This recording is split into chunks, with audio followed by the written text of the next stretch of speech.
The Heavenly Demon. Can't Live a Normal Life. By Sanchin. Chapter 87. The Star of Hector.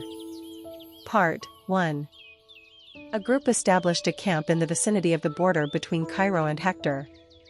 It was a secret base that no one could see from outside, and hundreds were residing there. We just got the report that they passed through the southern training center and are heading towards the rear. The plan seems to have worked. The Cairo Kingdom is completely unaware of our strategy and is focused on blocking the attacks on the defense lines. It was a report. And the man who received the report while staying calm, Edwin Hector, looked at the map spread out on the table. It is too early to be careless. Tell the commanders attacking the defense lines of Cairo to take more time and not rush it. The important thing for us is not to destroy the wall right in front of us. If the plan works, the entire southern front will fall into our hands soon. In this operation, they had to be absolutely secure to stay alive and succeed. That was why they took an entire year to figure out the boundary and patterns of the southern front, and even before they had begun the operation, they had sent a ranger unit led by Jackson to infiltrate the southern front. It was a dangerous route as they had to go up a steep mountain, but this morning, Jackson reported that he had arrived at the designated spot and hid himself well. The actual operation would begin now. They had successfully hidden their true intentions behind the surprise attack, which had made the Cairo Kingdom stunned. The power of the southern front is weak. If we had attacked with all our forces, it would have fallen down in just 4 hours. However, that alone does not mean that we would have completely captured the southern front. After all, what matters the most on the southern front is the existence of Warp Gate. If Cairo's main forces are transferred to the southern front through there, the fight will become extremely difficult. No matter how negligent the Cairo Kingdom was, it wasn't that they had completely given up their attention on the southern front. The Warp Gate was a magic artifact. It helped to move long distances at once, and the existence of the Warp Gate was enough to turn the tides of war. Because of the Warp Gate, the troops on the western front could be moved to the southern front and vice versa in an instant. It was something that was physically impossible, but the Warp Gate could make it possible. Therefore, occupying the Warp Gate on the southern front was the highest priority. The main intention was to cut off the possibility of enemy reinforcements arriving instantly, but it could also be used aggressively if Hector could manage to use it after they captured it. Connect, that was a method through which the coordinates of a warp gate could be reset, and instead, it could be used for the ones who captured it to bring more forces and supplies. Thus, a warp gate was usually equipped with an explosive device. And the rear of the southern front of Cairo had a warp gate. That was the reason why Roman and his troops were able to reach the southern front in 10 days, and Cairo had the warp gate in the rear so that they could handle any emergencies. It was believed that the rear was a safe place, even if enemies attacked the southern front, as the warp gate could be used to summon allies or destroy the enemies while they were trying to capture it. And that was Edwin's target. The Cairo Kingdom is completely careless as of now. They didn't even think that we would attack them at least once, and now, the current attacks on the defense lines will have their full attention. Now is the right chance. If Jackson's ranger unit can secretly infiltrate the rear and take over the warp gate, then we can devour the entire southern front at once. That was if they succeeded. This was a strategy where defeat was not acceptable. Because of the absence of the warp gate, the Cairo Kingdom wouldn't be able to send troops to the southern front, and if Hector could attack them from the rear and front simultaneously, then all the defense lines would fall down eventually. From then on, it would be easy. The moment the southern front was taken over, the Hector Kingdom would be able to take the initiative. In the basement of the secret base, a warp gate was installed painstakingly over a year. Thus, as soon as Jackson would report the good news, all the troops from here would be moved to the rear of the southern front. Edwin Hector said, "We must not rule out the possibility that this plan can fail. And if the worst does happen, be prepared to destroy the warp gate. If Jackson fails there, we will destroy the warp gate and move on to plan 2. Yes.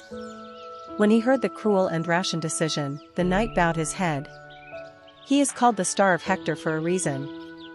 And because of Edwin Hector, the Hector kingdom might finally be revived again. He was certain that the birth of their prince was a blessing to the kingdom. McBurney got up quickly. He had fainted because he felt relieved when he realized he would make it out alive, and thanks to the recovery effect of the potion, he was able to regain his consciousness quickly as well. Ugh. Still, there was pain in his body, and especially, his stomach was hurting a lot. The potion did heal the wounds, but that didn't mean there were no after effects from a deep wound. Upon examination, he noticed that the skin near his stomach felt too sensitive. It seemed like someone had stitched it when he had fainted. "You are awake, sir?" Chris asked. As soon as he saw Chris, the memory of before he fainted struck his mind. He remembered that just when he was about to accept his death, Roman Dmitri came and saved his life. How was he able to show up at the Southern Training Center, though? A question arose from within him.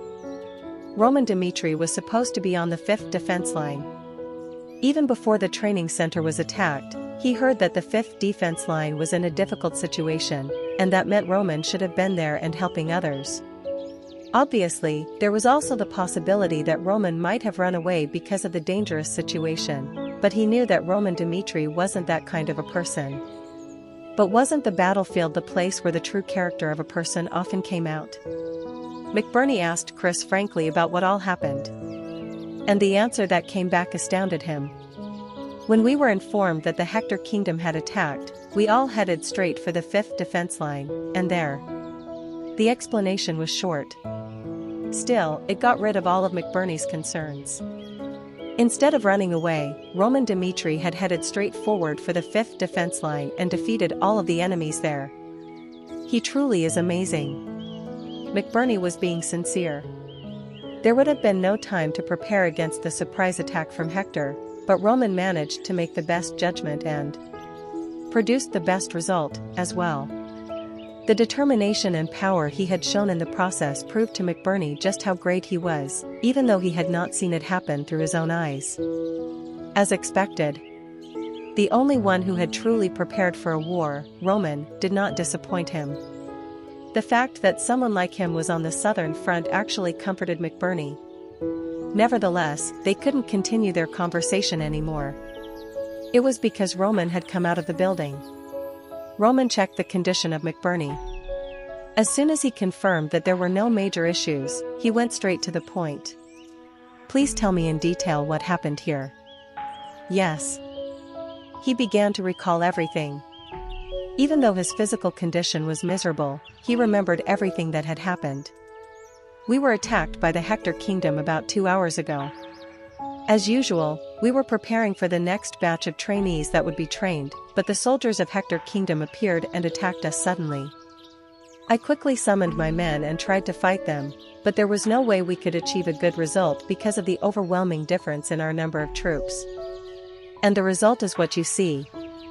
We were pushed back unilaterally, and we do not even know if Viscount Bale is alive or dead." 2 hours, that was the important point. It was obvious that the enemy had already infiltrated the southern front for quite some time as they had attacked so quickly. Was there anything special about the outfit the enemies were wearing? Everyone had light armor on them, and the face of the enemy commander seemed to have scars. Scars? Yes. Light armor and a face full of scars, that reminded Roman of a specific person. While he was investigating the south of Cairo, he came to know about a key person in the Hector kingdom. It could be their ranger unit. Ah. McBurney's eyes widened. It seemed like he knew something. The commander who leads Hector Kingdom's ranger unit is said to be a man who has scars on his face and has been awarded numerous medals too. It was a thing he had heard long ago, which was why he couldn't remember that right away, but he was surprised that Roman had got it right, and that too, in an instant. Nevertheless, that alone wasn't enough to satisfy his curiosity, so he asked, if it is their ranger unit, they could have infiltrated the southern front before others. However, I do not understand. Why did they attack the southern training center? If they wanted to occupy an advantageous position, wouldn't it make more sense to create an advantage by breaking down the defense lines first? But they are moving in the opposite direction. Instead of attacking with all their forces on the front, they are aiming to attack the training center from the rear. I was thinking the same. What do? Since the training center is at the rear of the southern front, you were all bound to be attacked. As McBurney looked confused, Roman continued, the Hector kingdom seems to be using a smokescreen plan. Attacking the defense lines that are in the front is just for deception. Their true purpose is the warp gate behind us. That was unexpectedly shocking. When he arrived back at the training center and saw the soldiers, Roman thought, the fact that the enemy has attacked the southern training center means that their true destination and aim aren't the defense lines of the southern front. If we follow this path, the only destination they can reach is the rear of the southern front. But what is the purpose of it? If they make a mistake, they will be surrounded both in the rear and the front as well. Only one theory came to his mind. The reason for attacking the front was to create a smoke screen that could help them capture the rear of the southern front. Then, couldn't they use the warp gate to create variables? At that time, it was just a theory, but after he tortured Hector's soldiers and saw their reactions, he became sure of it. The Hector kingdom has strong plans to make this war a success. A winning strategy which they are sure to succeed. Their true purpose wasn't only to capture the warp gate in the rear of the southern front. If their plan was successful, then not only would the Hector kingdom be able to cut off the reinforcements that Cairo would try to send, but they could also increase their options by inviting forces and launching an even more aggressive attack. The warp gate was the most surprising thing he had learned about yet in this world.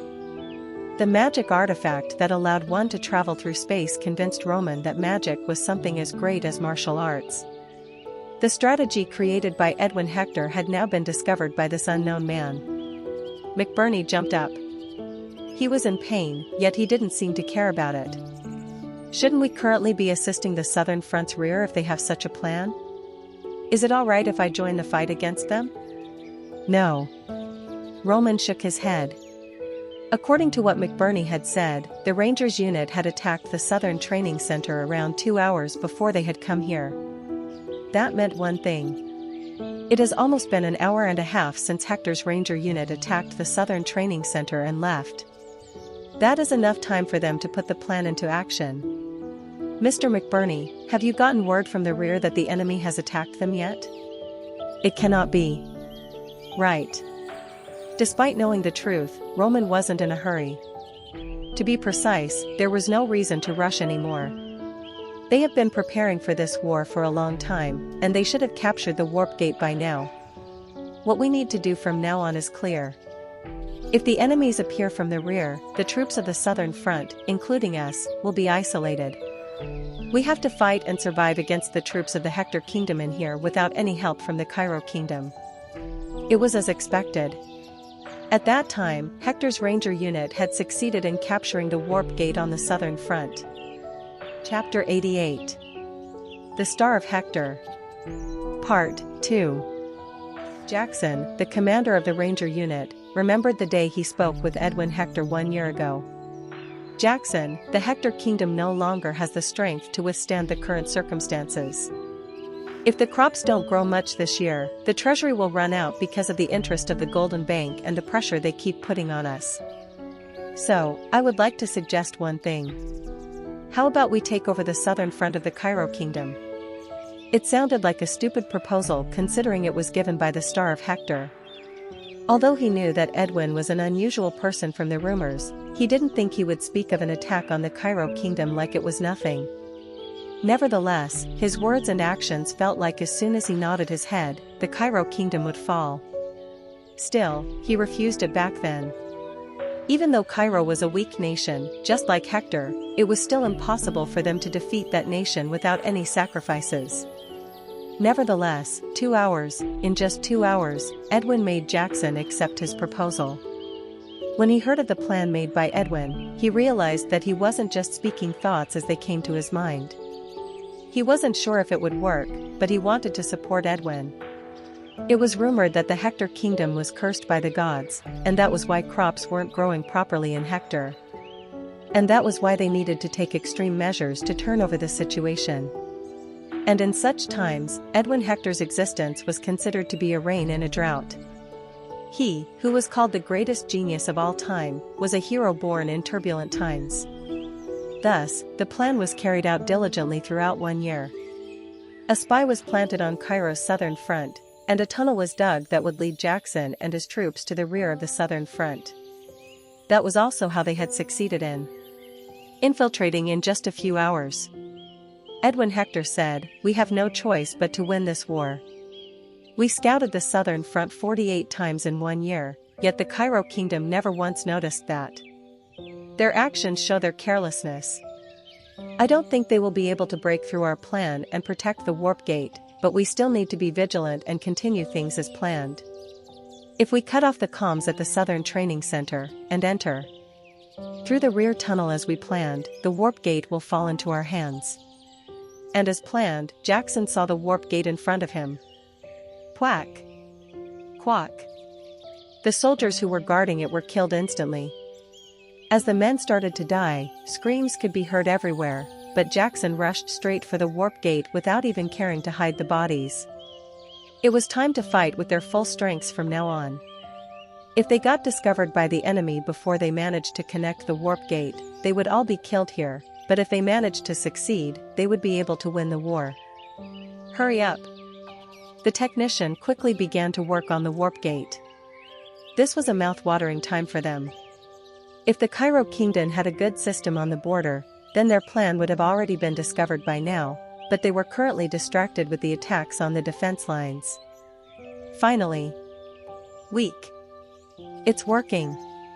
The warp gate shone, and as the bright light dimmed down, Edwin Hector came into their vision. With a single step, Edwin Hector was now on Cairo's land. And seeing Edwin Hector's flaming red hair flutter in the wind, all the rangers knelt down. "We greet Prince Edwin Hector." Their voices were brimming with passion. According to the plan, the troops in the ranger unit had gone out with a single thought that they would buy time for the Hector kingdom to survive. They had prepared to even be worked to their bones, and finally, they had managed to bring the best result they could hope for. It seemed like the war had already been won. Some of the soldiers even had tears in their eyes. Nevertheless, Edwin Hector didn't smile. He only walked toward Jackson. "What is the situation?" Most of the troops on the rear of the southern front have been dispatched to the front lines to focus on their defense. And, as expected, because of the complex system of Cairo, their reinforcements haven't even arrived yet. If you give the order, we will occupy the rear of the southern front entirely. The Cairo kingdom's complex power system had created problems even in a situation of emergency. The southern front hadn't received reinforcements even though it had been more than 2 hours since the first attack, and thanks to that, the Hector kingdom was able to capture the warp gate easily. Now, it was time for Hector to move forward. There was no way Cairo could send people in, so Hector decided to move on with his plan. "Kellen." "Yes."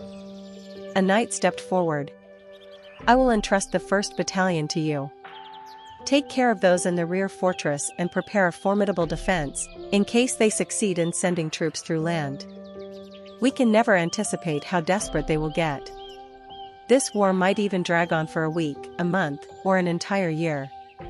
Therefore, be absolutely prepared for the worst-case scenario." "Yes." Kellen stepped back.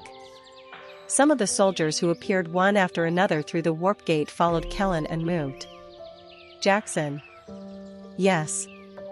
"We lost contact with Baron McCleary, who was on the 5th defense line. Do you have any news about that?" "I haven't exactly figured it out myself, but I don't think we can afford to contact him as he might be in the middle of a battle." "You don't have to worry too much, Prince. It is the 5th defense line, and the commander there is famous for being rotten and cowardly, so he might have decided to spare strength and use a few troops to break through." Edwin Hector's expression changed as soon as he heard that. "Did I not command him to not do anything other than what we had planned?" "You did, Prince. As soon as the plan succeeds, I will punish the Baron, regardless of his performance. Do you agree?"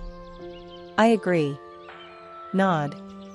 Edwin Hector hated things going against his plans. Still, he had not even imagined that the Baron would have fallen. It was natural. The 5th defense line was the weakest of all the defense lines on the southern front, and through many calculations, he concluded that there were no variables there. Edwin Hector ordered, with the exception of the 1st Battalion, everyone will now deal with the Cairo remnants in here. The war isn't over yet. Until our flag is planted here, we need to stay alert. Yes. Even back then, the Hector kingdom wasn't aware of the existence of the of the 2 variables that had appeared on the southern front. Fortunately, the crisis of the 1st defense line being captured was avoided. The enemy stepped back when Cairo's soldiers countered them, and thanks to that, they could finally breathe some fresh air. Repair the walls before the enemies attack again. Our lives are at stake here. Hurry! Count Donald roared as he looked around. The walls had to be covered up soon. Some of the walls even looked like they would collapse at any given moment, and the gate had almost been opened. It was fortunate that the Hector kingdom wasn't pushing in anymore.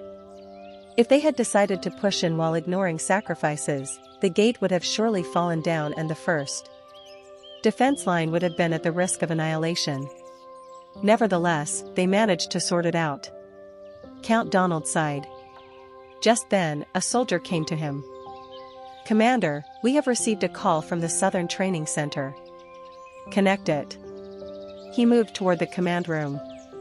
And when he finally arrived, Count Donald. I am Roman Dmitri, a member of the reserve unit of the 5th Defense Line. He saw Roman on the screen. As he knew about Roman, Count Donald asked, why is the youngest ranker contacting us? I will get straight to the point.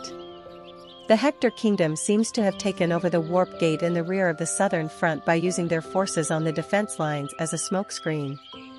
We are isolated now. Before Hector takes advantage of the current situation, we must abandon the forts and take refuge in the mountains. What? Count Donald jumped up from his seat. He had barely blocked the attack on the 1st defense line, but Hector had already taken over the warp gate? He couldn't believe it. As that was a reality he didn't want to accept, Count Donald denied the truth. There is no way the rear could have been captured already. And, if what you say is true, is it the right decision to abandon our positions? There is no way we will be able to survive the attacks of Hector while staying in a forest. Rather, the main focus should be strengthening our defense. I do admit that, but the southern front cannot handle any direct confrontations against Hector any longer. The Hector kingdom didn't come to capture the defense lines intentionally. They didn't even use their full power and distracted us by attacking the defense lines mildly while focusing on capturing the warp gate. Count Donald. Think rationally. Do you seriously think they were fighting while giving their all on the defense lines? Count Donald went speechless once he heard those words. Actually, he had also felt a lot of strange things happen. Although the Hector kingdom was in a clearly advantageous situation, they had suddenly decided to withdraw. He only got to know now that it was because they had been focused on capturing the rear first. Roman continued. Escaping to the mountains doesn't mean we are running away. If you stay in the fort, you will be isolated from the other forces and will be defeated by the enemy forces that will attack from both sides. We need to launch a guerrilla operation in the mountains. Even if we have to be mere thorns in their way, we need to make sure the enemy cannot capture the entire southern front. Roman's persuasion was meaningless as Count Donald had already concluded his thoughts and made a decision. He couldn't believe the rear had already been taken over, and he thought the fortress was safer, and that Roman may have been a spy of Hector. We will decide for ourselves. Please don't contact us again. And he cut the call. The commanders of the other defense lines weren't much different. Their reactions were almost the same. Some didn't accept that the rear position could be captured, and the others said they wouldn't leave their positions. They could only think the forts were safer because of their common sense. They concluded the best option was to stay behind the defense of the walls. Nevertheless, there was one, Stephen, who was now the commander of the 5th Defense Line, who obeyed Roman's orders. I will join you right away. It was an absurd situation. In a situation where they didn't even know if Roman was telling them the truth, he had expected such reactions from the commanders. Well, if they were people who actually knew how wars worked, they wouldn't even have been in such a situation. The front lines were an entire mess, and the advantage we could have because of the rear was captured as well. Staying here anymore is but an act of suicide. Roman had realized one thing with his experience from many wars: what is scarier than a powerful enemy is a powerful yet ignorant ally. It was obvious why he had contacted them despite expecting such reactions. It was because they belonged to Cairo, and so did he. Thus, he thought that if they somehow listened to him, he could use them strategically. Nevertheless, he had now done the bare minimum. Roman didn't force them to follow him, but he had given them a choice and told them the best strategy that could be used. Soon, Roman called for his soldiers. "Take your luggage. We will now move to the mountains." Yes. The soldiers began to move along with him. From now on, it was going to be a difficult battle. Nevertheless, he wasn't scared. In his previous life, even though he had been in even worse situations than this, he was able to reach the top of the demonic sect. And an hour after Roman had left for the mountains, a group of troops appeared. They were the soldiers of Hector and were waving their flag proudly. They all stepped forward, trampling the corpses on the ground.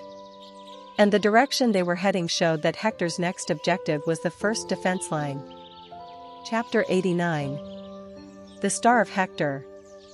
Part 3. As soon as he cut the magic call, Count Donald ordered to contact the rear of the southern front. No response. Damn it. As soon as he heard the report from the soldier, he became stiff. They had tried to connect a magic call several times by now. And as there was no response even though it had been more than an hour, Roman Dimitri's concerns seemed to be true. His hands began to tremble. The fact that the warp gate had been occupied wasn't an issue he could simply skip over. They have completely isolated the southern front. Even if the kingdom sends us reinforcements through the warp gate that is closest to the southern front, it will still take a fortnight. This war is practically over. The southern front has been utterly defeated, and from now on, the main goal should be survival, and that requires patience. When he thought it through, there was no way out of this war. There was the option of abandoning the fort and running away, but there was a high chance he would die in a barren mountain if he did that. Also, the steep and rugged mountain terrain wasn't suitable as an escape route, and Roman's operation sounded too difficult as well. Obviously, the option of staying in the fort wasn't that good either. He could not guarantee how long everyone would survive as they were isolated here, but he still decided to stay behind the protection of the fort's walls and judged that decision to be best. Also, I am highly likely to be reprimanded for being negligent first. However, if I leave and run away, the punishment will be more severe. I must fight to the death here for my future after the war. If we can hold on until the reinforcements arrive, we have a good chance of survival. Those were his actual thoughts. Count Donald hadn't immediately reported to the kingdom even after he had confirmed that the Hector kingdom had crossed the border. That was an absolutely complacent attitude. And that had resulted in the current circumstances. If he had reacted even a little earlier, the Cairo kingdom might have been in a different situation, but now, his actions had only made things worse. That was a truth he couldn't hide. As numerous soldiers had witnessed the scene, Count Donald knew that his error would be surely reported. Thus, he needed a justification to be forgiven. A commander who stayed on the battlefield till the end, wasn't that a good reason? Along with protecting his face, that could turn his reputation into that of a valiant commander. Roman Dimitri must have talked about guerrilla operations even though he did not know how steep the mountains here are. His judgment is trash, and there could be no chance of winning if I followed him. He was assigned here only a few weeks ago, while I have been on the first defense line for several years, and he wanted to advise me to run away? That is why the knowledge acquired through books on warfare is scary. Even though Roman Dimitri is the youngest ranker, He is still only a little boy on the battlefield. Even back then, Count Donald believed he was right. Count Donald's hope didn't last long. For hours after the magic call, soldiers of Hector could be seen coming from both the front and the rear of the first defense line. What Roman said was true. The warp gate had been occupied, and the Hector kingdom had boldly sent its troops through warp. Everyone, get ready to attack. Get ready to attack. The soldiers began to look for their arrows. As the blood had dried out, they were ready to fight again. The repaired wall seemed to be in good condition, and they had additional weapons and supplies like water ready by their side. They didn't want to get pushed back again. The soldiers who finished loading the weapons, like Ballista, truly believed that they wouldn't be defeated this time. Count Donald said, "Listen, soldiers of the first defense line. The Hector kingdom has taken over the warp gate. Because of that, we are completely isolated, and we cannot expect the kingdom to send support for at least a fortnight or even more than that. Nevertheless, we are alive. Just as we had defeated the vicious demons of Hector in the first battle, if we trust each other and fight, we can survive until the reinforcements arrive. Trust me, Count Donald. We will survive to the end." Whoa! Follow Count Donald. Cairo's soldiers cheered. Nevertheless, they didn't know the truth. They believed the words of Count Donald, and for those with limited information, fighting Hector was the only way out of the current situation. However, they all soon witnessed the grim reality. The soldiers of Hector that could be seen beyond the border were incomparable to those who had attacked previously. It's all over. Just how many are there? At least 1,000 of them could be seen. The previous attack now looked like a joke. Their crowd was like a swarm of ants, and Cairo's men were only numbered a few hundred. However, that wasn't the end of the problems. When they saw that Hector had brought siege weapons as well, their hearts sank down. Ugh! That's a flare. They had a flare, and Cairo had no way to stop that. They didn't have any siege weapons that could counter it. The courage which had risen because of the speech faded away fast. The soldiers thought that this was the end. And just as they thought that, the flare blew out flames, and the first defense line witnessed a disaster. Quang! Rumble! Quack! Ack! A huge fire broke out. The gate they had worked hard to prepare collapsed down at once, and soldiers, who were on fire, screamed their lungs out as they fell down the wall. A proper battle hadn't even started yet. They had only fired flare once from afar, yet the defense of Cairo was already down. And that sight naturally stunned Count Donald. He had delivered the speech as if he was a great hero, but he only now realized the mistake he had made. I do admit that, but the southern front cannot handle any direct confrontations against Hector any longer. The Hector kingdom didn't come to capture the defense lines intentionally. They didn't even use their full power and distracted us by attacking the defense lines mildly while focusing on capturing the warp gate. Count Donald. Think rationally. Do you seriously think they were fighting while giving their all on the defense lines? Roman's words were the truth. Hector had deliberately not used their full power at once, even though they were capable of capturing the entire southern front at once. Nevertheless, it was too late for regrets. Rumble. The walls were now collapsing. And attack. Charge. Wah. Enemies were rushing in from both the rear and the front. Count Donald eventually collapsed on the ground. It was too late for regrets. No matter what he did now, he couldn't change the tide of the battle. And because of the stupid judgment of a commander, a literal massacre took place on the southern front. The walls and gate had already lost their functions at the start of the battle, and the troops of Hector were now all around. Finally, the commander's head is cut off. The head of Count Donald, who had no way out, was cut off from his body. Edwin Hector's forces had cut off the escape path, and Count Donald couldn't do anything else other than tremble while seeming like he had showered in sweat as he died. That was the moment the battle ended. The troops of Hector, who looked like they would start a great war, gained a perfect victory within 1 hour. Edwin Hector, who entered through the wide-open gate, was escorted by knights and received a report from Jackson. By suppressing the front line using flare, we were able to capture the place with minimal casualties. What should we do now? The other commanders have also begun to attack the other defense lines. Cairo will not be able to respond to the flares, as well as the troops, and I think we will have the southern front under our control in no time. His voice was slightly raised because of his joy. An operation that everyone had concluded impossible was about to turn into reality soon. And as he thought that a historic moment was about to arrive soon, Jackson could hardly hide his joy. Edwin Hector said, "For now, we will focus on securing the first defense line. Time is on our side. In order to not cause any mistakes, make sure to capture all the soldiers and lock them up as well. Depending on the situation, they can be used as hostages or even means to trade. That way, we won't need weapons to talk to Cairo." Yes. Edwin Hector was being thorough.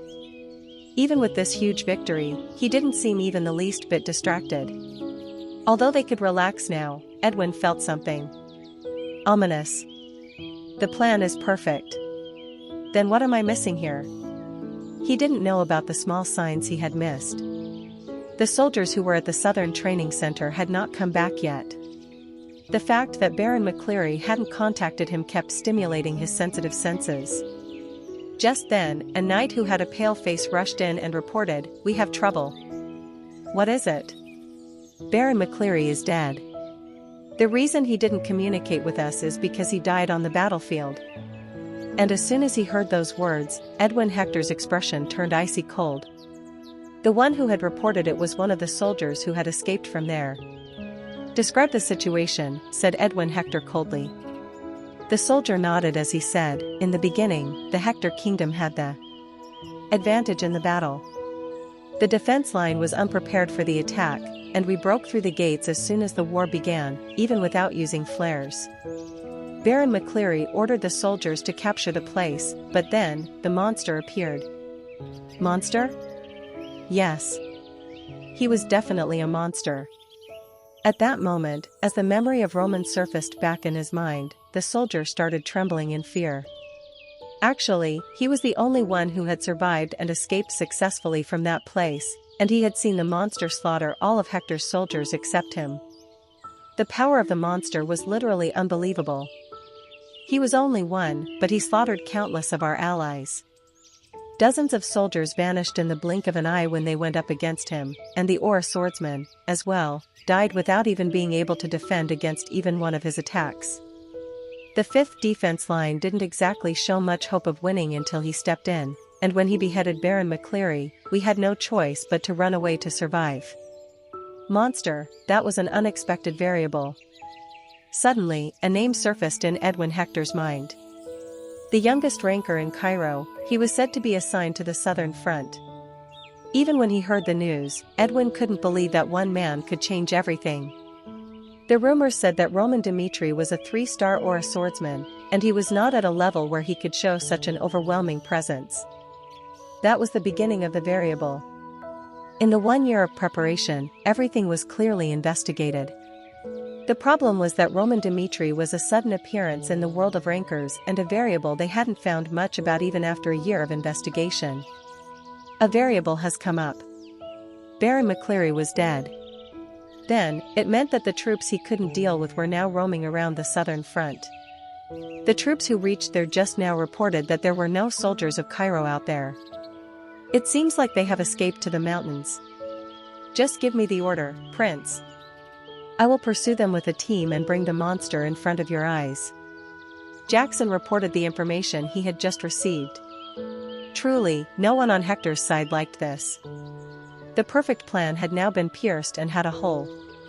Nevertheless, Edwin Hector didn't want to overdo it. No. The tide of war has already turned. The 5th defense line has only a few troops.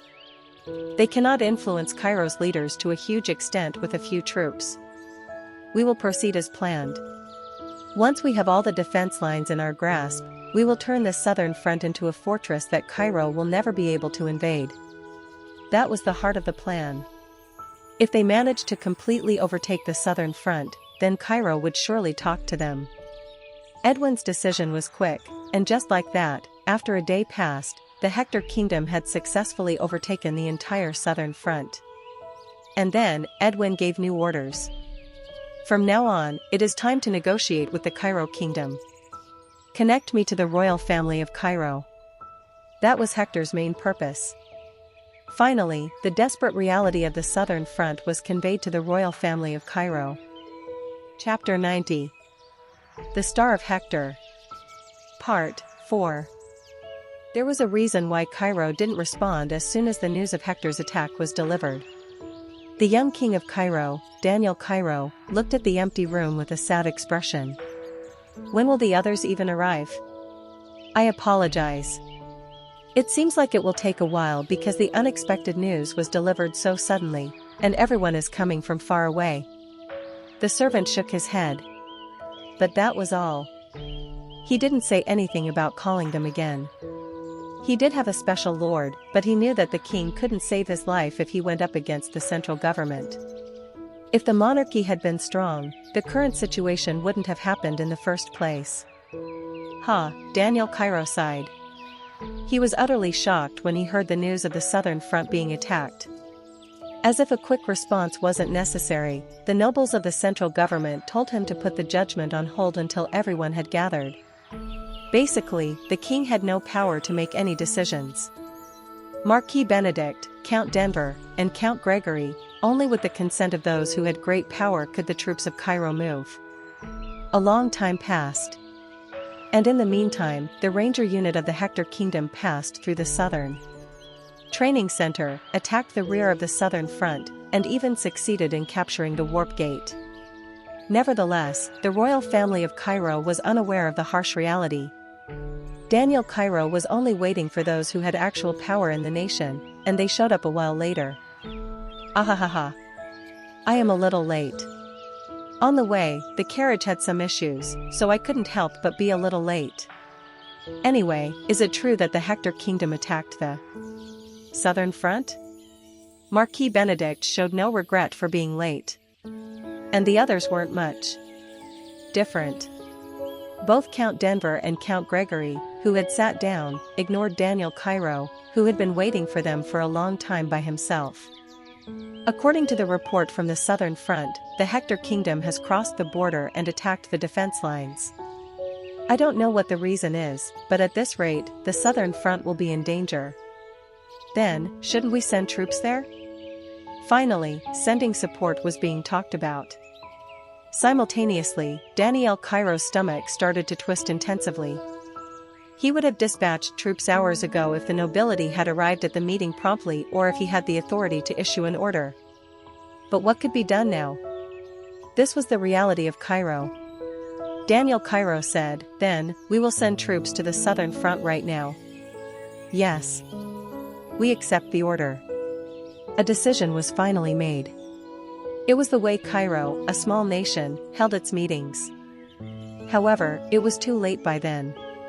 The warp gate had already been captured. It was then that Marquis Benedict realized how serious the situation was. The warp gate has been taken over. This is a serious problem for us. Not only is there no way for us to send troops to the southern front, but this leaves the southern front no choice but to try and withstand the onslaught of Hector. He had judged that Cairo would not be in danger from their attack anyway. The southern area of Cairo was barren. It wasn't important to them geographically, and it wouldn't be too hard for Hector's forces to subdue the soldiers out there. The problem was if Hector decided to hold out on the southern front. If things became like that, the warp gate, there would be a massive problem for Cairo. They finally realized that waiting for each other to come before taking the decision was the problem. If they had reacted a little faster, the Cairo kingdom wouldn't have had the southern front taken over so easily. Daniel Cairo said, "How do we deal with this situation? The southern front wouldn't have been in such danger if you had allowed me to take the correct decision when the crisis on the southern front was reported. Reflect on what you did. That is your responsibility." Even though he was a weak king, there were limits to what he could stand to. However, despite seeing the king's anger, the other nobles weren't scared. Just then, Edwin Hector contacted them. When the magic call was connected, Marquis Benedict spoke on behalf of Daniel Cairo. For what reason did Hector attack Cairo? We thought Cairo and Hector had a friendly relationship. Actually, we didn't even do proper border checks because of no threats, and when we heard the news about Hector's droughts, we even provided food. So, what the hell is this? He asked aggressively. Nevertheless, Edwin Hector didn't lose his composure even in the face of Marquis Benedict's aggressive tone. You really are shameless. It is Cairo, not Hector, who crossed the line. He had played out the current situation numerous times in his head. It was obvious how the Cairo kingdom would act out. Thus, Edwin Hector had prepared a perfect answer. Half a year ago, there was an incident where Cairo's soldiers had crossed the border. They explained that they had crossed the border as they were lost, but actually, they were holding the maps of Hector, which had major locations marked on them, in their hands. We tried to capture and subdue them, but when they realized that their intentions had been revealed, they jumped down the cliff to die. From then on, we had no choice but to doubt the intentions of Cairo. Why the hell did you send people out to explore Hector? There would have been no reason for Cairo to do such an act unless there was some hidden malicious intent. That was different from the truth. The soldiers of Cairo had been found while they were falling off a cliff. It seemed to be a simple accident, but Edwin had turned that into a cause for war. In fact, the reason itself wasn't right, but it didn't matter that much. After all, war is war. The winner of the war is always said to have the right justification. And even if it caused troubles later on, the important thing for the Hector kingdom was to solve their current problems. What nonsense. Do not frame Cairo. We never did it. The backlash was fierce, yet Edwin didn't even blink. In the end, there was distrust between Cairo and Hector, and we attacked the southern front to bury the guilt. You already know the warp gate is in our grasp. The Hector kingdom has total control over the southern front. What we ask for should be clear from now on. Apologize for what happened that day, and give us a proper compensation instead. If you faithfully comply with these demands, we will consider our previous relationship and withdraw from here. Hector's true purpose wasn't mere slaughter. The treasury of their nation had been drained, and they still had money to pay to the Golden Bank. Borrowing money from other sources would only add another burden on their heads. Nevertheless, it wasn't strange to ask for compensation in a war. The southern front had barren land, but it was still the land of Cairo, and Hector decided that they could get money from Cairo if they used that. You robber! Do you think that makes sense? The nobles of Cairo protested. Nevertheless, that was all. Edwin showed no signs of backing down. If it was something that could be solved by negotiation, then he wouldn't have even attacked them in the first place. When he looked at the people of his nation crying in pain, he realized that he must solve their problems, even if he had to become a demon. I will give you 3 days to think and respond. If you do not comply with our demands, then we will prepare for the next stop from the southern front being turned into Hector's land. Keep this in mind.